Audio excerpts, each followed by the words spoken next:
Olá, irmãos, tudo bem? Você que está meditando comigo nessa série de vídeos sobre as religiões cristãs e os seus malefícios, mas também as suas contribuições. Na cidade de Antioquia, o Senhor Jesus foi chamado, melhor, o corpo do Senhor Jesus, a igreja do Senhor Jesus, foi chamado de cristãos pela primeira vez pelos pagãos, porque dali para frente os seguidores do Senhor Jesus, por serem parecidos com ele, seriam chamados de cristãos pelos pagãos. Então hoje nós vivemos na grande casa, a cristandade. E nessa grande casa, como diz em Timóteo capítulo 2, há vaso para vergonha, para envergonhar o nome do Senhor Jesus, e há vasos para honra, para glorificar o nome dele. A maioria dos vasos são para desonras. Bom, os cristãos, depois do quarto século, se dividiram em várias facções, cada um atendendo para a sua carne, para a sua vontade, e deixando a vontade do Senhor Jesus de lado. No tempo que o Senhor Jesus veio ao mundo, falando do tempo e espaço, onde ele assumiu uma forma corpórea, e veio ao mundo para os seus, e os seus o rejeitaram, rejeitaram ele, ou rejeitaram, né, que eram os judeus, blá, blá, blá. Os judeus, que era o povo escolhido por Deus para trazer a manifestação do poder dele, um testemunho da existência de um único Deus ao mundo, os judeus falharam e também estavam divididos em várias facções. E o Senhor não participou de nenhuma dessas facções. Ele ficou do lado de fora e ali pregou o seu evangelho. Bom, agora eu estava orando, falando com Deus. Orar significa isso, né, irmão? Estava conversando com o Senhor e me veio um espólio aqui. Eu dei rapidamente, conforme vinha na mente, eu escrevi no grupo de WhatsApp. Enviei, né? E agora eu vou aqui, já abri a câmera do celular, vou dar continuidade aqui. Fiz 2 vídeos sobre esse assunto, este é o terceiro. Bom, eu trago aqui então uma inspiração do Senhor ao meu coração sobre esse assunto, e não uma mensagem meditada referente a um determinado assunto. Quando alguns irmãos se reúnem para meditar sobre um assunto e chegam, pela ajuda do Espírito Santo, a um denominador comum. Isso se chama meditação das Escrituras. Examinar, ou exame, ou examinar, ou manejo das Escrituras, como o apóstolo Paulo fala para Timóteo, capítulo 2, verso 15, examinai a palavra da verdade, né? Sede um obreiro aprovado, que examina bem, para que maneje bem, não tendo que se envergonhar, né? Então, esse esmerar-se na palavra, ele tem uma forma de acontecer e é importante o fazermos, mas tem a revelação, que é o que o Senhor traz ao nosso coração, está relacionado a dons, a dedicação ao Senhor. E é complicado falar revelação no meio de uma sociedade cristã tão dividida, porque pode associar a Deus me deu uma revelação, que amanhã a espíritos de adivinhação, a esse meio gospel corrompido, né? O qual o Senhor está do lado de fora. Mas o Senhor, ele trabalha o coração dos fiéis.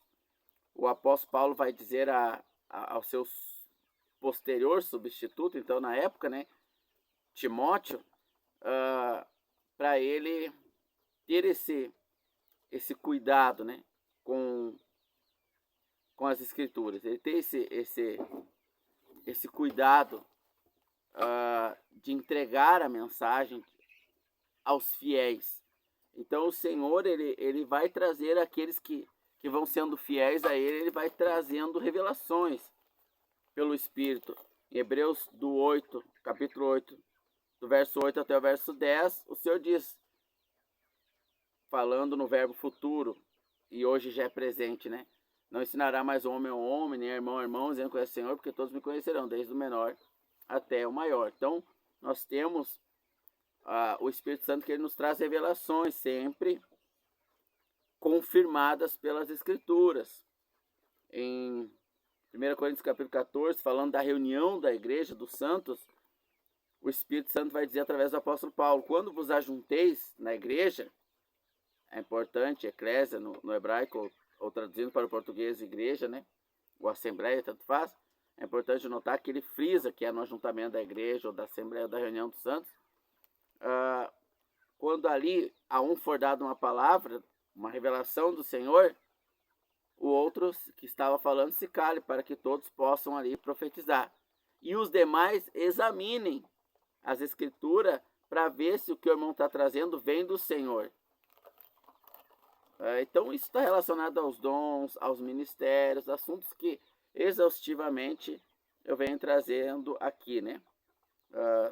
Referente a isso. Mas agora, nesses dias, eu tenho entendido e tenho nas nossas conversas privadas, né, alguns irmãos, nós temos falado muito sobre isso, sobre a presença do Senhor Jesus no ajuntamento de irmãos, né?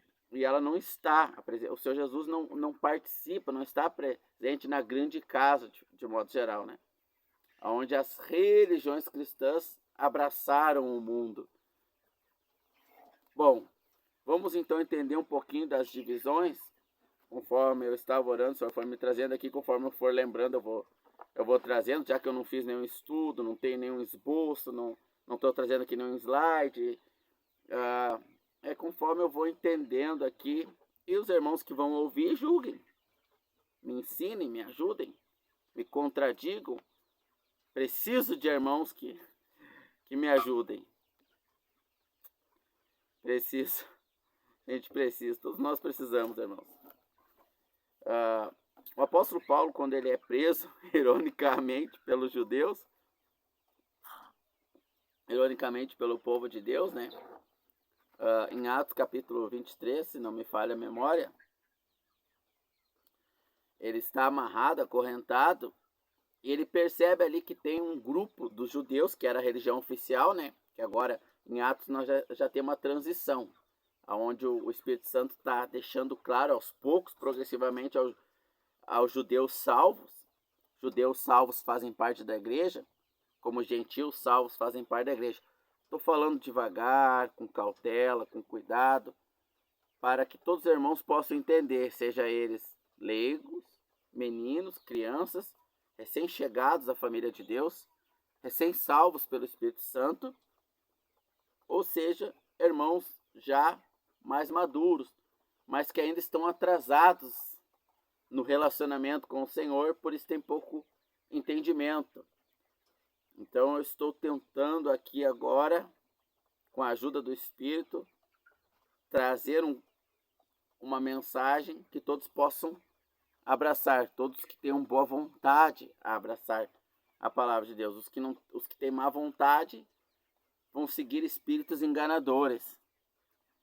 Bom, o apóstolo Paulo, então, ele está diante dos judeus, que era a religião oficial de Deus, mas Deus, então, está deixando essa religião de lado e criando uma outra expressão de si no mundo, que é a igreja. Nós somos o corpo de Cristo, como diz em Efésios capítulo 2, e nós, o Senhor Jesus disse: vós sois o sal da terra, a luz do mundo. Nós trazemos a verdade do Senhor, né? Ela nos é revelada, a igreja, para que nós expressamos ela ao mundo. Só que a religião cristã, assim como a judaica, se corrompeu, se perverteu, adulterou, falsificou o evangelho. Veja, falsificar o evangelho, ele não é trazer uma religião nova. Isso quem faz é os muçulmanos, os espíritas, a Xexenoe e tantas religiões, candomblé, budismo, etc. Né? São religiões que trazem os seus deuses. O evangelho falsificado, ele apresenta o mesmo Senhor Jesus, porém ele acrescenta ali ou tira elementos, deixando o evangelho falsificado. Tem o elemento que é o Senhor Jesus, mas acaba que ele não trazendo o seu efeito. O efeito é cortado, né? É tipo você tá comendo um alimento, mas por causa de algum motivo tá cortando o efeito daquele nutriente. Você não está conseguindo absorver o ferro do feijão. Você come feijão todo dia, mas você está com anemia severa. Então alguma coisa está errada, né? Então o evangelho do Senhor Jesus, como diz o apóstolo Paulo em Gálatas, capítulo de número 1, verso 8, se não me engano, aquele que vos pregar um outro evangelho, qual não é outro senão o mesmo, seja anátema ou maldito, né? E ali o que estava acontecendo em Gálatas? Os judeus irmãos, que eram salvos, que tinham aceitado o Senhor Jesus, que tinham largado o judaísmo, que tinham entendido que Deus parou de tratar com os judeus e agora a salvação era por fé no Senhor Jesus e que o Senhor Jesus estava prometido nas escrituras que os judeus tinham, que era o Velho Testamento, o Novo está sendo escrito nesse período. No período que o apóstolo Paulo está falando, é oral e está sendo escrito. Ainda nós não temos um Novo Testamento escrito. Então o que os judeus queriam fazer nesse período? Eles disseram para o apóstolo Paulo, tudo bem, agora nós aceitamos o Senhor Jesus como Messias. Nós somos pecadores e sem aceitar o preço pago pelos nossos pecados, nós vamos para o inferno, cremos nisso. Mas vamos dizer para os gentios que eles têm que circuncidar também. Então eles queriam acrescentar uma necessidade de obras à salvação, que é somente por graça. Somente por graça. Então eles queriam acrescentar a circuncisão. Só isso que eles queriam fazer. Mais nada.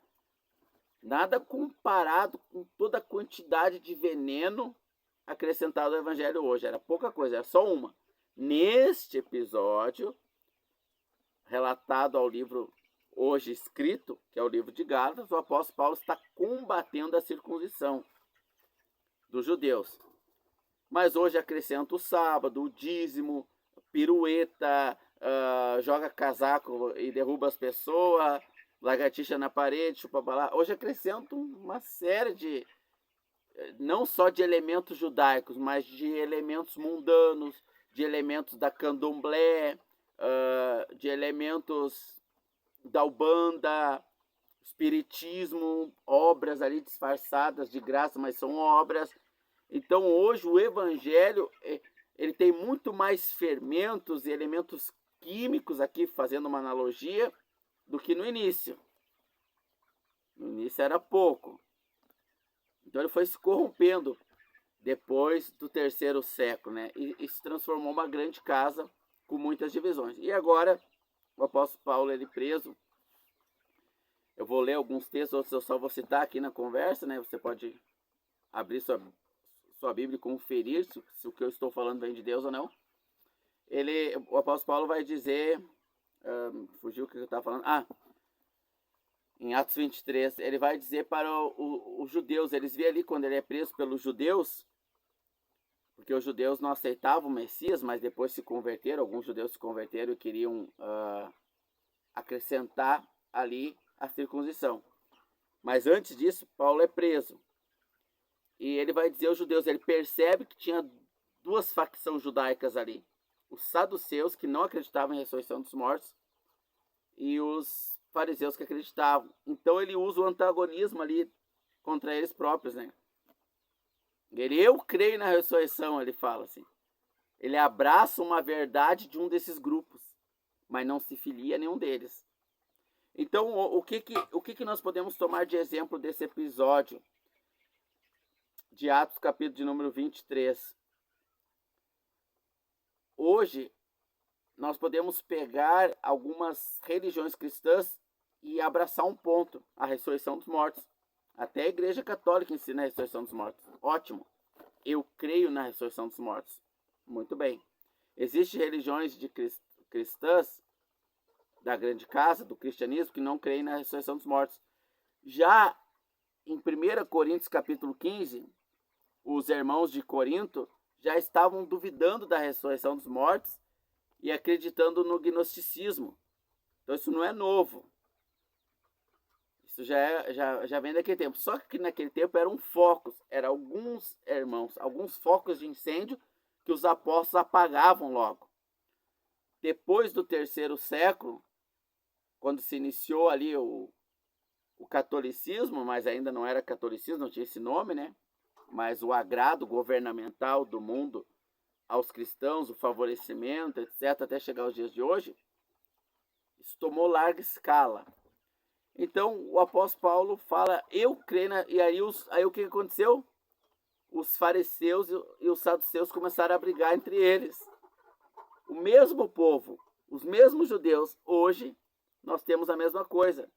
Os cristãos brigam em debates teológicos, ali eles brigam entre eles, mantêm uma postura exterior de educação, mas percebe-se a mágoa, a raiva de um contra o outro. São irmãos, pertencem à mesma família, ao mesmo corpo que é cristãos, mas rotularam uma placa para defender, para que essa placa indique a sua defesa, que é: eu creio na ressurreição dos mortos, mas eu também creio na obrigatoriedade do sábado.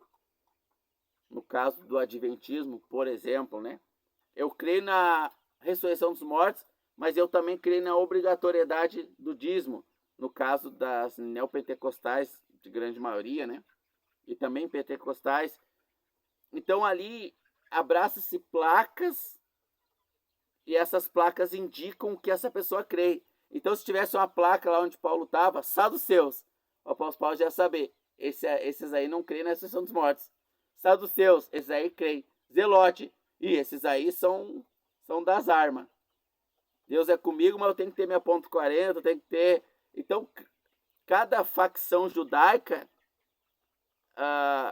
zelotes, essênios, saduceus, fariseus, macabeus, tinha as suas crenças particulares, a qual Deus não tinha validado nada.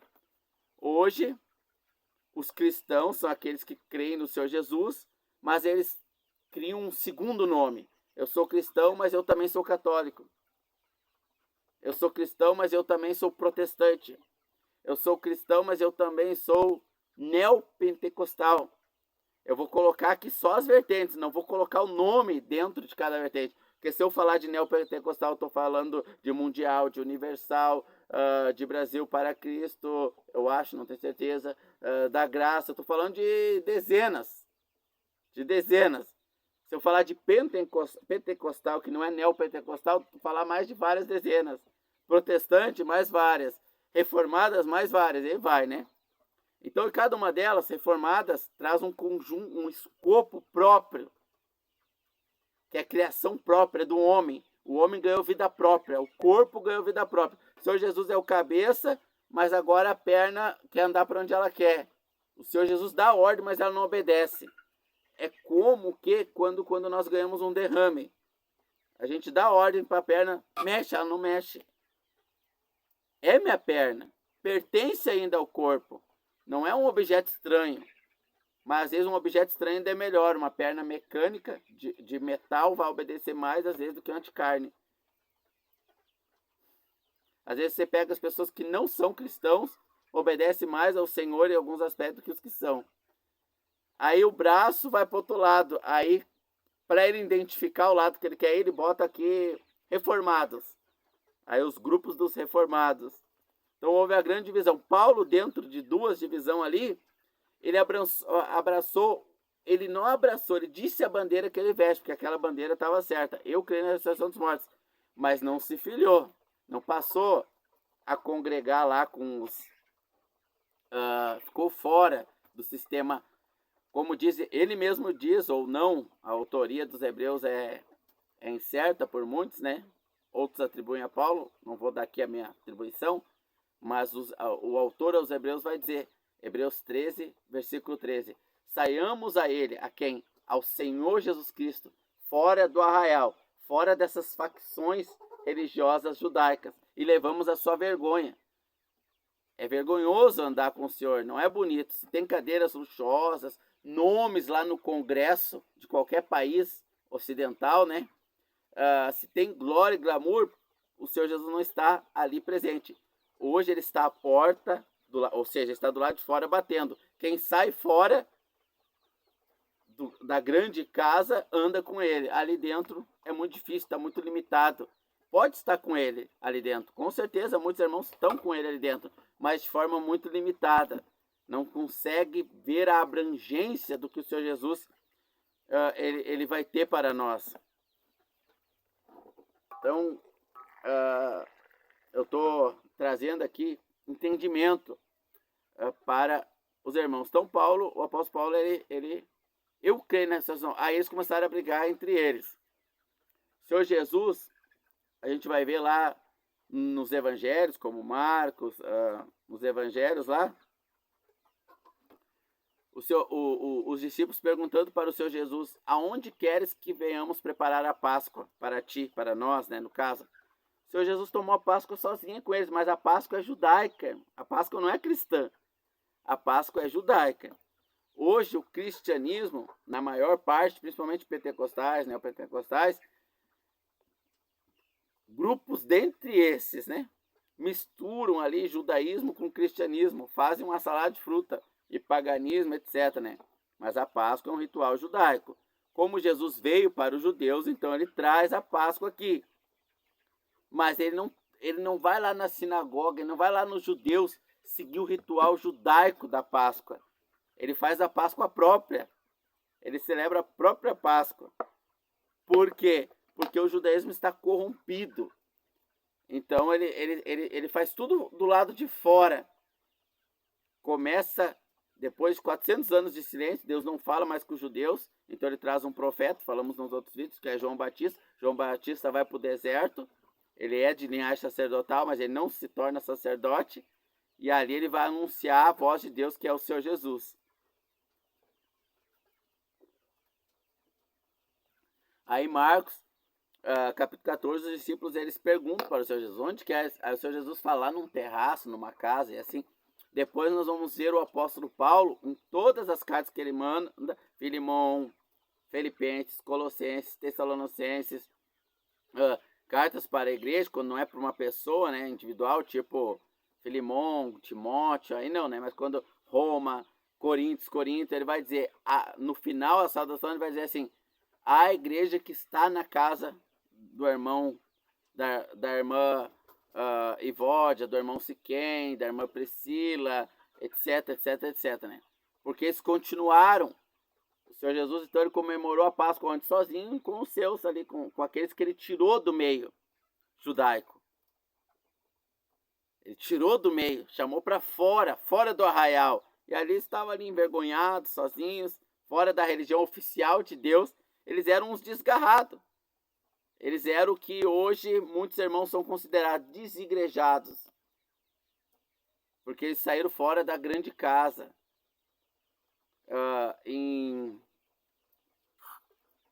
Nos evangelhos, vamos ver um exemplo prático, então, para nós ilustrarmos. Eu até vou ler nas escrituras aqui.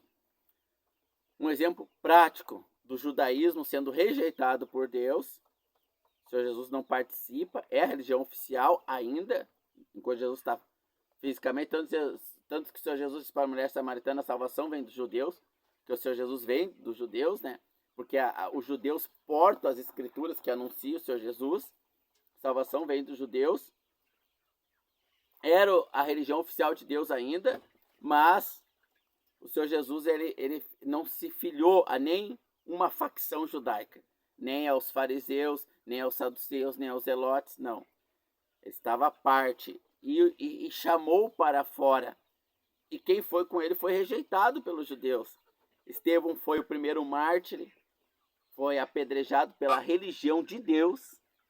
Hoje, quando você anda com o Senhor Jesus como ele quer, o cristianismo ele vai te apedrejar. Porque não tem como, né? Não tem como. Mas vamos pegar um exemplo prático para os poucos, e elucidando. Quem quer crescer no aquário com o Senhor em santidade, em comunhão, em revelação das escrituras, em discernimento, em revelação direta do próprio Deus, vai atrofiar, porque o aquário não permite esse crescimento. Por isso que o Senhor está à porta e bate e chama. Por que ele chama? Porque são os seus. Então ele tem os dele espalhados por esse aquário. Aqui uma analogia, né? Quando eu falo aquário, eu estou falando da cristandade, né? Da grande casa. Ele tem os seus espalhados ali. Mas vamos abrir aqui em João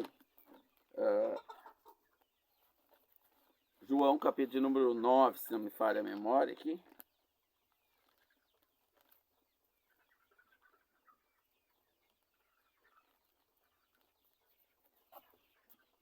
Bíblia de papel a gente não acha tão rápido, né? Mas é importante, muito importante ler na Bíblia de papel.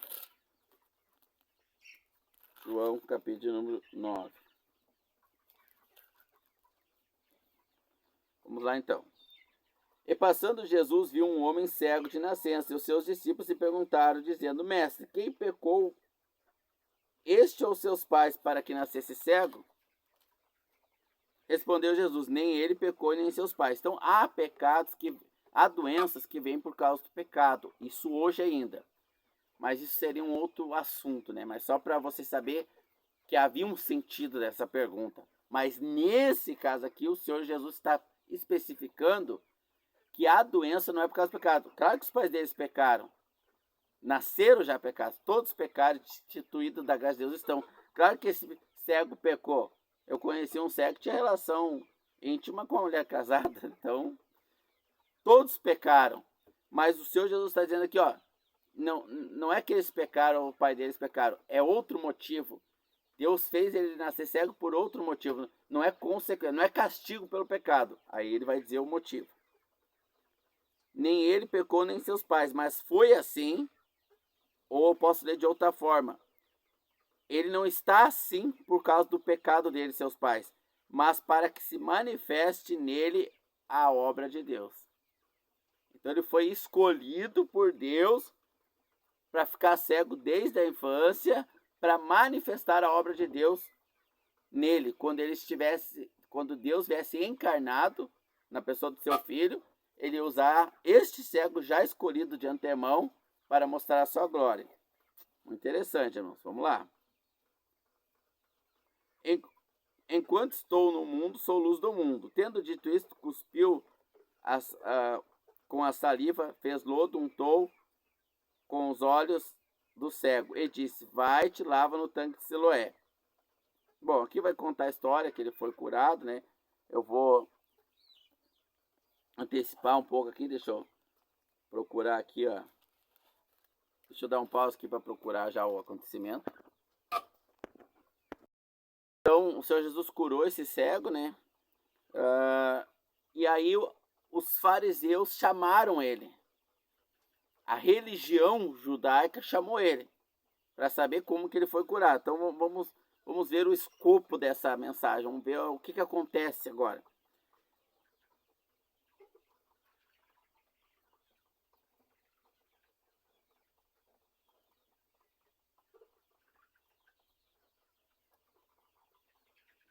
Levaram, pois, os cegos, o homem enquanto dantes era cego, e era sábado quando o Senhor Jesus fez esse milagre. Tornaram, pois, também os fariseus a perguntar-lhe como vira. E ele lhe disse: pôs ele sobre os meus olhos lodo, lavei e agora vejo. Então alguns dos fariseus diziam: este homem não é de Deus, pois não guarda o sábado. Diziam outros: como pode um homem pecador fazer tais sinais? E havia dissensão entre eles.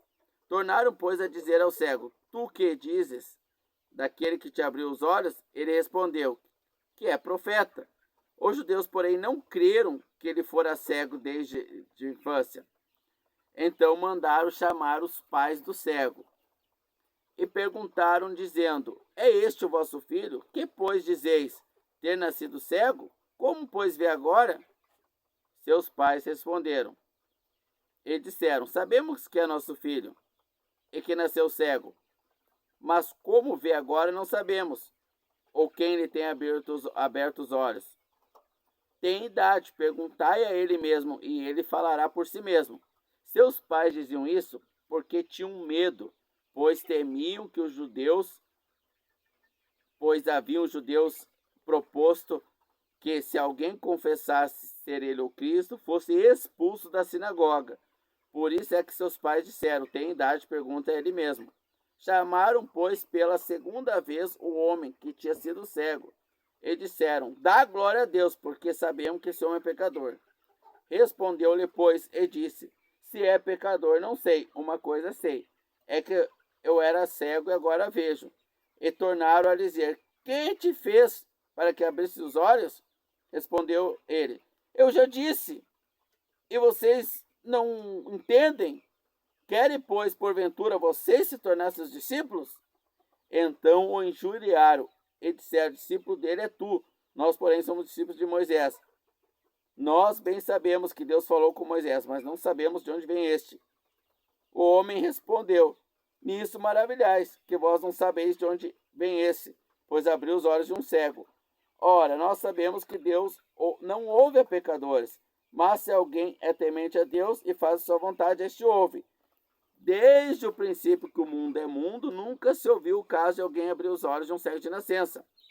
Se este homem não fosse de Deus, não poderia fazer isso.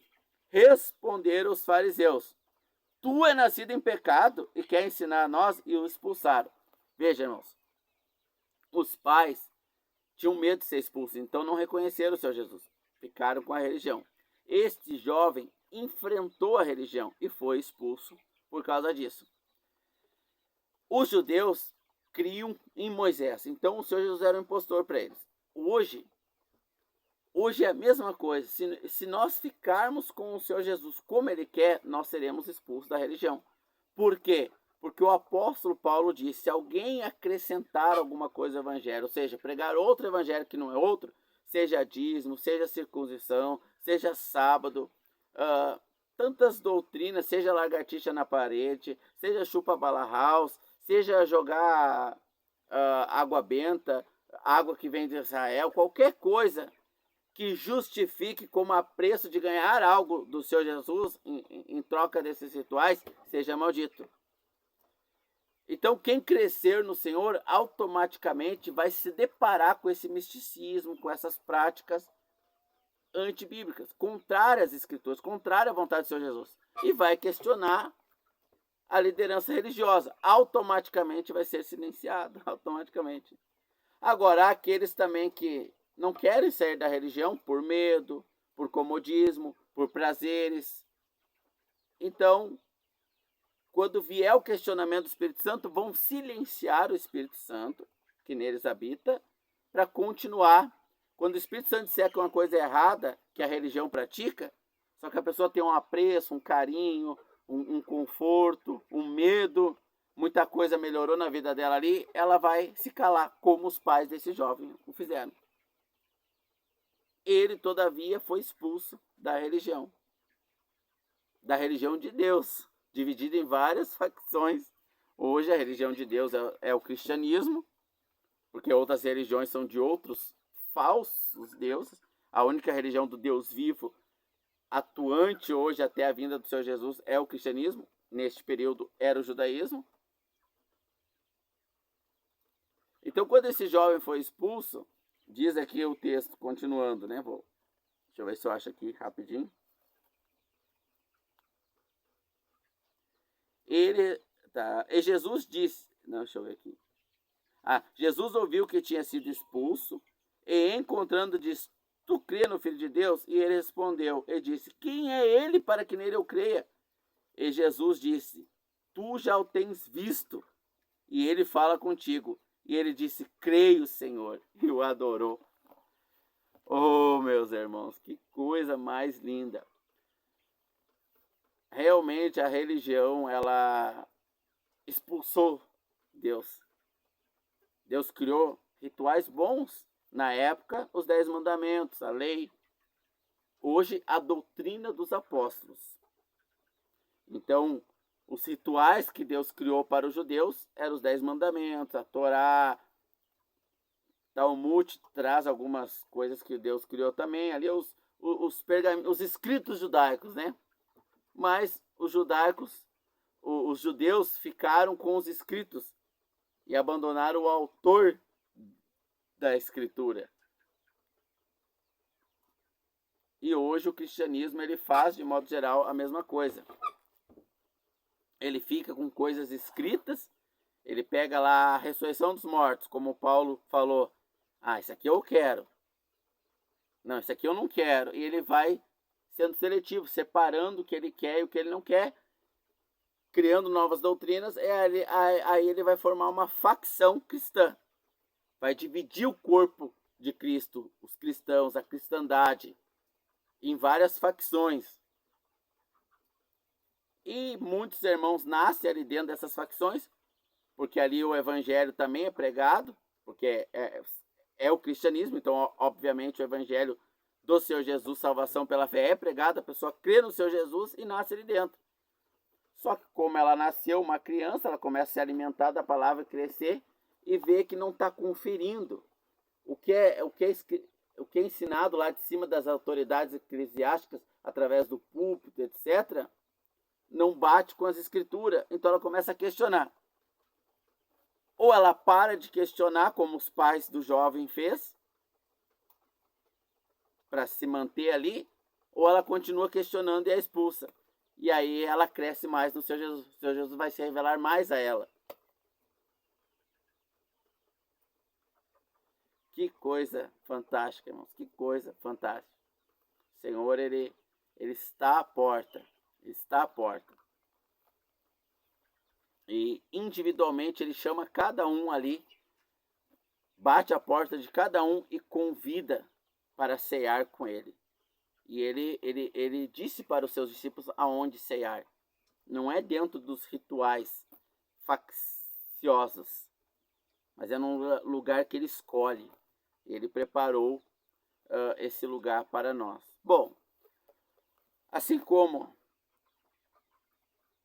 o judaísmo nessas facções traziam pontos positivos de Deus, obviamente, porque era o povo de Deus, como o caso que eu citei em Atos, onde o apóstolo Paulo ele cita a necessidade da ressurreição dos mortos ali para criar animosidade entre eles mesmos. Assim, hoje, cada facção que surgiu traz verdades importantes. Por exemplo, em 1500 nós tivemos a Reforma, conhecida como Reforma, que foi uma divisão muito importante, porque trouxe a verdade da salvação pela graça ou da salvação pela fé. Muito importante essa divisão, vindo ali por Calvino, Lutero e outros, né? Então protestaram a cristandade atual, que predominava o catolicismo, que queimou Bíblias, escondeu, tirou o acesso da Bíblia, mas sempre teve, irmãos.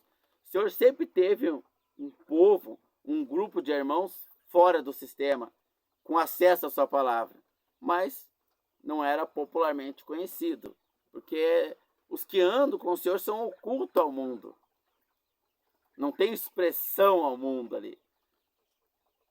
E Deus, ele vai chamando aqueles, irmãos, aqueles com o coração voltado para ele.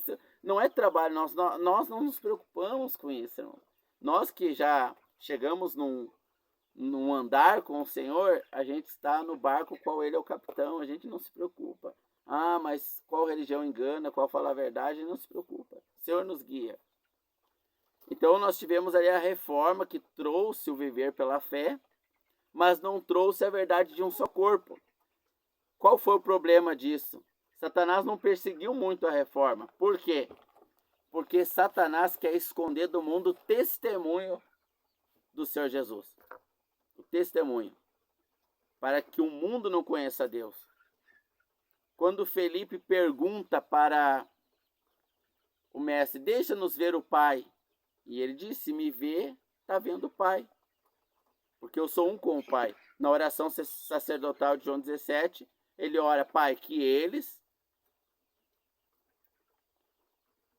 sejam um comigo, assim como eu sou um contigo. E o mundo conheça a ti, através deles, como conheceu através de mim.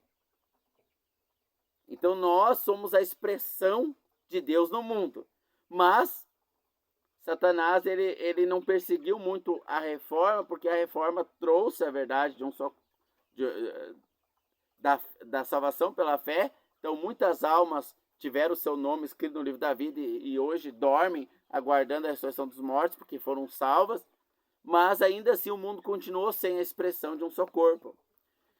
Então, por volta de 1800, nós tivemos um outro movimento, chamado de Movimento dos Irmãos, com um nome mais preeminente, eu acho que diz, né, a palavra, com mais destaque, que é J. Nelson Darby.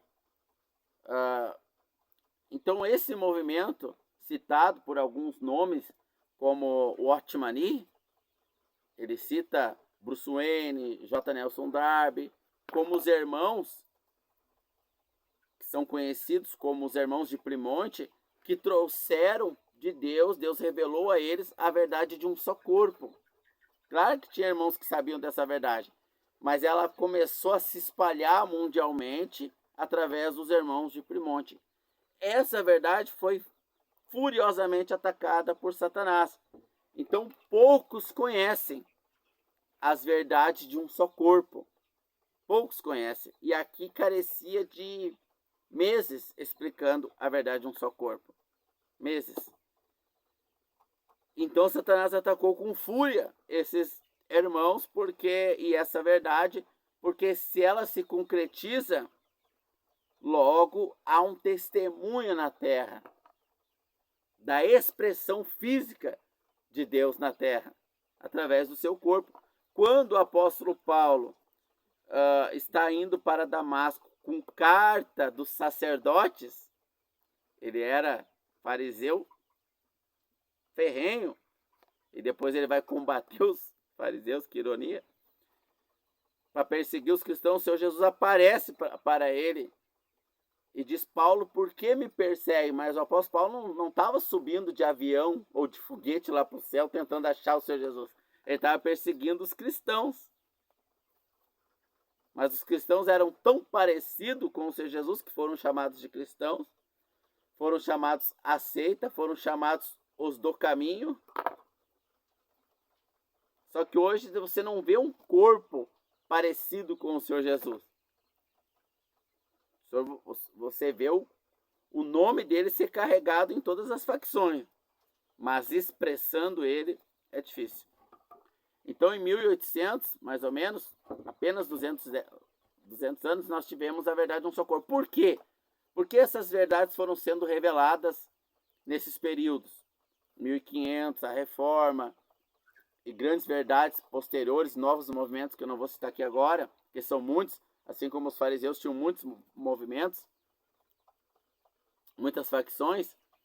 Nós tivemos, então, alguns movimentos que nos trouxeram verdades fundamentais, como a verdade da salvação. Ninguém entra na casa de Deus, ninguém passa para a vida eterna sem, em um certo sentido, receber a verdade revelada pela Reforma. Essa verdade sempre existiu, desde o tempo dos apóstolos. Mas o que a religião cristã fez?